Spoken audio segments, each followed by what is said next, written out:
चलो दोस्तों, आज हम लोग पढ़ेंगे लिंग निर्धारण कैसे करी जाती है, मतलब कैसे डिनोटिंग करी जाती है कि किसी लड़की के पेट में मतलब जो बच्चा है वो लड़का होगा कि लड़की होगा। तो आज हम लोग इसी विषय पर बात करेंगे, लिंग निर्धारण, ठीक है ना। हालांकि देखो, पहले भी मैं इसकी बहुत चर्चा कर चुका हूँ, ठीक है ना। ये तो फीमेल वाला रिप्रोडक्टिव सिस्टम और ये मेल वाला है, इसके बारे में आप पहले भी जानते हैं, भली बात ही। हम लोग सिर्फ इस वीडियो में ये जानेंगे कि कैसे निर्धारित कर सकते हैं कि जो पेट में बच्चा है और वो मतलब पेट में जो बच्चा है वो लड़का होगा कि लड़की होगा, और किस पर डिपेंड करता है एक लड़का होना एक लड़की होना, इस पर हम लोग फोकस करेंगे, ठीक है ना।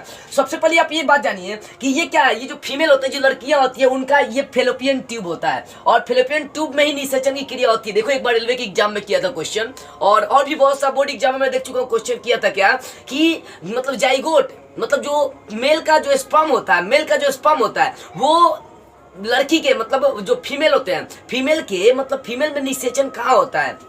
क्वेश्चन किया था, क्वेश्चन ये था कि जो स्पर्म होता है, जो मेल का स्पर्म होता है, वो फीमेल में जाकर कहाँ रिएक्शन करता, विक्रिया करता है। कोई मारता यूटेरस, बकलोल कहीं के यूटेरस में बच्चा आके रहता है, यहाँ पर ओवरी, ये ओवरी है, ओवरी से ओवम निकलता है, इसी फेलोपियन ट्यूब में निषेचन होता है। यहीं पर निषेचन होगा तब जाकर बच्चा आता है यूटेरस में। कहाँ आता है? यूटेरस में, ठीक है। अब यहाँ पर हम लोग बात करते हैं, ये तो बात आप जानते हैं, निषेचन, ये मेल का दो टेस्टिस हो गया, यही टेस्टिस में टेस्टोस्टेरोन हार्मोन पाए जाते हैं, जिसके कारण से लड़का सब पेक पक ज्यादा करता है। अगर कोई लड़का किसी लड़की को 7 सेकंड देख लेना तो इसको ये उत्तेजित हो जाता है, उत्तेजित हो जाता है। उत्तेजित का मतलब अब आपको सेक्स करने का मन करना स्टार्ट कर देगा। तो ज्यादा किसी के बारे में पेक पक नहीं करनी चाहिए, लेकिन ये तो जनन अंग है ना भाई, सबके संग होना एकदम स्वाभाविक है। हम लोग इतना जानते हैं कि जब एक स्पर्म लड़की के वेजाइना से, फीमेल के वेजाइना से होते हुए जब ओवम तक पहुंचता है, तो जी पेट में जो यूटेरस में जो बच्चा होता है, पलता है, आखिर वो क्या, कौन है, लड़का है कि लड़की है, आते हम लोग चर्चा करते हैं। देखो, गुणसूत्र का आप नाम सुनने हैं, गुणसूत्र को हम लोग क्रोमोसोम इंग्लिश में कहते हैं। एक मनुष्य के शरीर में 23 जोड़ा गुणसूत्र पाए जाते हैं, 23 जोड़ा। देखो, एक जोड़ा में 2 होता है, ठीक है ना, तो 23 जोड़ा में कितना, 46। आपसे क्वेश्चन करेगा कि एक मनुष्य में कितने जोड़ा गुणसूत्र होते हैं, 23 जोड़ा। कितने गुणसूत्र होते हैं, चाहे गुणसूत्र की संख्या कितनी होती है, तो 46 होती है। जोड़ा में पूछेगा तो 23, और संख्या में पूछेगा तो डबल कर दिए, 23 दूना 46। अब देखो, 23 जोड़ा गुणसूत्र होते हैं, ये है ना पक्का। देखो, अब 23 जोड़ा में 22 जोड़ा गुणसूत्र सेम होते हैं, एकदम सेम। 22 जोड़ा गुणसूत्र सेम होते हैं, जिसको हम लोग ऑटोसोम के नाम से जानते हैं। मेल हो चाहे फीमेल हो, दोनों में 22 जोड़ा गुणसूत्र सेम होते हैं, जिसके कारण से उसको हम लोग ऑटोसोम के नाम से जानते हैं। लेकिन 23वां जोड़ा गुणसूत्र अलग हो जाता है। 23वां जोड़ा मेल में अगर XY होगा तो फीमेल में XX होगा, अलग हो जाता है 23वां जोड़ा, ठीक है ना। देखो, गुणसूत्र को इंग्लिश में क्रोमोसोम, कितने जोड़ा, 23 जोड़ा, संख्या में 46। 22वां जोड़ा समान होता है, 22वां जोड़ा गुणसूत्र जो होता है समान होता है, जिसे ऑटोसोम कहते हैं। और 23वां जोड़ा जो गुणसूत्र होता है उसको लिंग क्रोमोसोम, यानी इसको बोलेंगे सेक्स क्रोमोसोम के नाम से हम लोग जानते हैं। देखो, लिंग के बारे में मैं पहले भी बता चुका हूँ, लैंगिक जनन के बारे में पहले बता चुका हूँ। लैंगिक जनन कैसे होता है, जब एक मेल एक फीमेल के संग सेक्स करता है, उसके संग संबंध बनाता है, तो मेल का स्पर्म जाकर लड़की के ओवरी से जो ओवम निकल आता है उससे रिएक्शन करता है, जाइगोट बनता है, तो वो क्या हो गया, सेक्स होता है। उसको हम लोग लैंगिक जनन कहते हैं, ठीक है ना, संतति का विकास करना। अब देखो यहाँ पर तो 23वां जोड़ा अलग अलग होता है, जिसे हम लोग बोलते हैं लिंग क्रोमोसोम। अब देखो, नर में जो होता है ना क्रोमोसोम 23वां, वो होता है XY, और मादा में जो क्रोमोसोम होता है 23वां, वो होता है XX। फोकस करिएगा, एक मेल आप लोग के लिए पढ़ाने के लिए कितना मेहनत करी जाती है, आवाज नहीं निकलती, फिर भी हम लोग क्लास चलाते हैं। लेकिन आप लोग है कि वीडियो को शेयर नहीं करते हैं, जरा लाइक नहीं करते, बच्चों के पास पहुंचाते नहीं है। मेहनत करने का क्या फायदा निकलेगा यार, इसलिए थोड़ा सा वीडियो को शेयर किया कीजिए। देखो, फीमेल में जो होता है ना, फीमेल में वो कौन सा गुणसूत्र, XX सेम होता है। लेकिन मादा में जो मेल होता है, मेल को देखो, यहाँ बात समझ लो, मेल को हम लोग नर कहते हैं, पुरुष को नर, और फीमेल को मादा कहते हैं। क्या कहते हैं, मादा, हिंदी में कहते हैं। तो जो मेल होता है, जो पुरुष होता है, उसमें XY गुणसूत्र अलग अलग होते हैं, लेकिन फीमेल में 23वां जोड़ा जो गुणसूत्र होता है वो XX होते हैं। अब देखो यहाँ पर समझते हैं, अगर पुरुष का X, अगर मान लो कि कोई पुरुष है ये, ठीक है ना, इसका स्पर्म जाकर रिएक्शन कर रहा है, लड़की मतलब जो फीमेल है उससे रिएक्शन कर रहा है, तो अगर पुरुष का X जाकर इसके X से, अगर इसका पुरुष का X इसमें चला गया, X गुणसूत्र जा रहा है, देखो बच्चे का निदान गुणे सूत्र पर डिपेंड करता है। अगर पुरुष का X जाकर यहाँ पर रिएक्शन कर रहा है, निषेचन कर रहा है, तो वहां पर जो बच्चा बनेगा ना वो लड़की होगा, समझ में आ रही है। अगर पुरुष का Y जा रहा है तो बच्चा क्या हो जाएगा, क्योंकि भाई इसमें तो X होता है,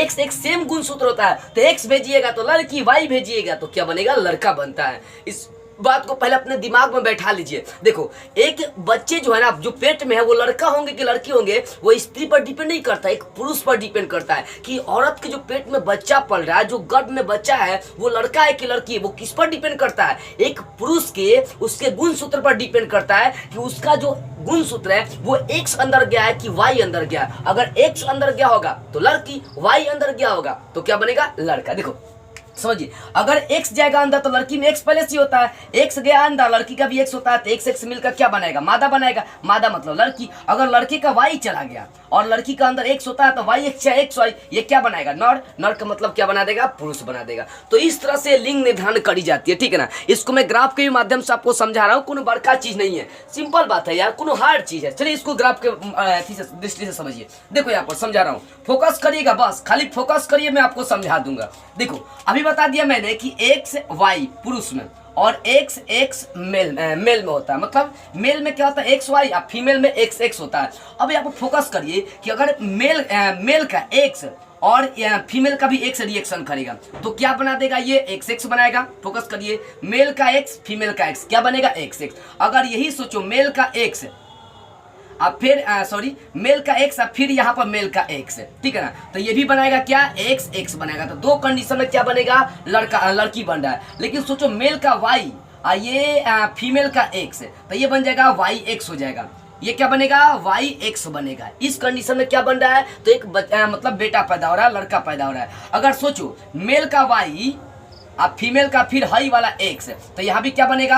वाई एक्स चाहे एक्स वाई बोल सकते हैं। तो इस कंडीशन में लड़का पैदा हो रहा है। यानी 50% अगर देखी जाए तो लड़की पैदा होने की संभावना बनती है और 50% लड़का होने की संभावना बन जाती है। तो लिंग निर्धारण बड़ी इंपॉर्टेंट चीज है। ये ग्राफ है, लड़का का एक्स यदि एक्स से रिएक्शन किया तो एक्स, लड़का का एक्स फिर एक्स से रिएक्शन किया तो एक्स लड़की बनेगा। अगर वाई एक्स से रिएक्शन किया तो लड़का, फिर वाई रिएक्शन किया तो लड़का। समझिएगा बुआ? तो ये पुरुष पर डिपेंड करता है कि कौन सा गुणसूत्र क्रोमोसोम फीमेल के वेजाइना से होते हुए यूटेरस से ओवरी तक पहुंचता है। जो ओवरी तक पहुंचेगा वही तो रिएक्शन करेगा। समझ में आ रही है बुआ? तो ये पुरुष पर डिपेंड करता है, स्त्री पर डिपेंड नहीं करता है। तो मैं तो बहुत बातें मैं इस पर आपको समझाते आ रहा हूँ आपके शरीर के बारे में, इसलिए समझाते आ रहा हूँ ना, ताकि आप इस सब चीज से अनजान नहीं रहे। ये कोनो बड़का चीज नहीं है, सेक्स कल चाहे एक लड़का लड़की का आकर्षण, ये बहुत बड़ी चीज नहीं है, नॉर्मल चीज है।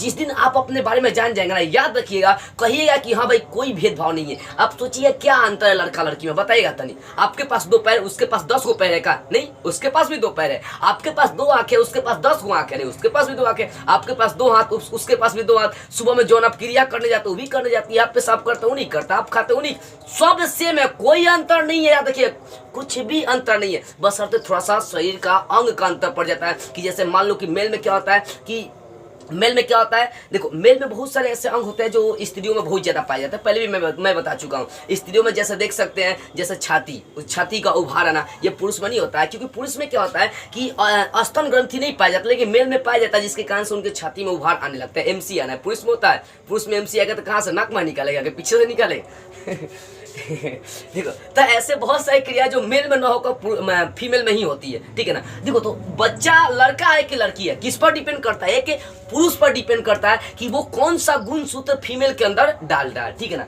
तो देखो बताए थे कि अगर मान लो कि एक्स ये डाल रहा है, कौन पुरुष है, ठीक है ना, एक्स गुणसूत्र यहाँ पर डाल रहा है, ठीक है ना। तो ये गुणसूत्र अगर पुरुष को एक्स डाल दिया तो भाई लड़की के अंदर एक्स होता है, एक्स डाले हैं तो एक्स आपका क्या, लड़की का एक्स रिएक्शन करेगा, लड़की पैदा करेगा। लेकिन अगर यही वेजाइना से होते हुए, यूटेरस से होते हुए ओवरी तक, ओवम तक पहुंच रहा वाई, तो आपका बनेगा, क्या बनेगा? लड़का बनेगा। 50% लड़का बनने की संभावना बनती है। देखो, लड़की भी बनने की 50% संभावना और लड़का भी बनने की 50% संभावनाएं बनती है। तो मेरे अनुमान से आपको साथ लिंग निर्धारण की सारी बातें समझ में आ गई होगी, ठीक है ना। तो बस आज की इस वीडियो में इतना ही। अगले वीडियो में हम लोग एक नई टॉपिक को स्टार्ट करते हुए फिर मिलेंगे।